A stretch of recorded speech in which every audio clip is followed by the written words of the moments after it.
ဒီခွေးလေးကိုပိုင်ရှင်ကအိမ်ပြန်ဂိမ်းတစ်ခုလေ့ကျင့်ပေးထားခဲ့တယ်အိမ်ပြန်လို့အမိတ်ပေးလိုက်တာနဲ့ဘယ်လာကဘယ်နေရာမှာပဲရှိနေပါစေအိမ်ကိုအမြန်ဆုံးပြန်ပြေးလာတတ်တယ်ပိုင်ရှင်လူကစ်ကဒီနီလန်ကိုဘယ်လာကိုအဖမ်းမခံရအောင်တုံးဖို့စဉ်းစားထားတာဘာလို့လဲဆိုတော့ဘယ်လာကမြို့တော်စီးမြင့်အရာလမ်းပေါ်မှာလွတ်လပ်စွာသွားလာခွင့်မရှိတဲ့ဘိုးတစ်ကောင်ဖြစ်နေလို့ပဲဒါပေမဲ့တနေ့မှာဘယ်လာကတကားပေါက်ကနေခိုးထွက်ပြီးကြွတစ်ကောင်ကိုလိုက်ဖမ်းရင်းပျောက်သွားခဲ့တယ်လူကစ်လိုက်ရှာတွေ့တဲ့အချိန်မှာတော့အရန်နောက်ကျသွားပြီးတရိတ်ဆန်ထိန်းသိမ်းရေးဝန်ထမ်းတွေကဘယ်လာကိုဖမ်းဆီးပြီးခေါ်ဆောင်ဖို့ပြင်ဆင်နေကြပြီးဒါကိုမြင်တဲ့လူကစ်ကချက်ချင်းကျုပ်ဖြုတ်ပေးပြီးအိမ်ပြန်လို့အမိတ်ပေးလိုက်တယ်ဒါပေမဲ့ဘယ်လာကမသွားဘူးသူ့ပိုင်ရှင်အန်ရရှိနေတယ်လို့ထင်ပြီးလူကစ်ရဲ့ရှေ့ကိုတရက်ကကာကွယ်ဖို့ကြိုးစားနေခဲ့တယ်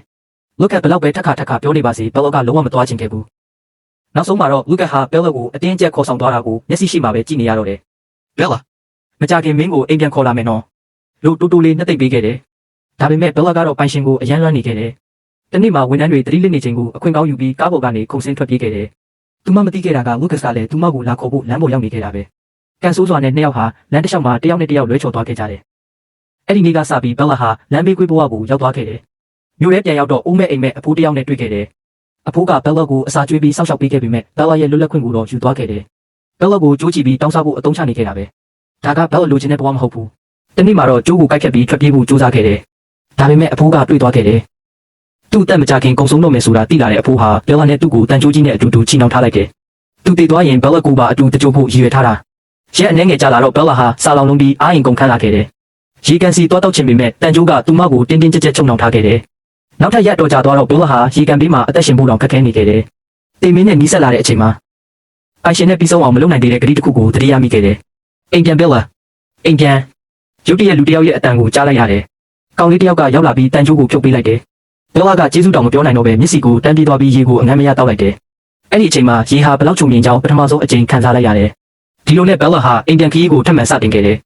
အဝေးပြေးလမ်းပေါ်ကကားတန်တွေကသူမကိုကြောက်ရွံ့စေပေမဲ့အိမ်ပြန်ရမယ်ဆိုတဲ့စိတ်တစ်ခုလေးကသူမကိုရှစ်ဆက်စေခဲ့တယ်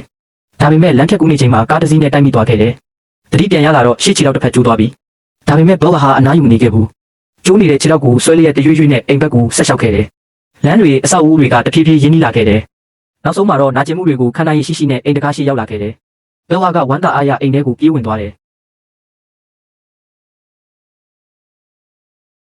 ဒါပေမဲ့အိမ်ထဲကနေရာတိုင်းကိုရှာဖွေခဲ့ပေမဲ့ပိုင်ရှင်ရဲ့အရေးအယောင်တော့မတွေ့ခဲ့ဘူးဘယ်လာဟာကျမ်းပြင်ပေါ်လဲကျသွားပြီးစိတ်ပြတ်အားလျော့သွားခဲ့တယ်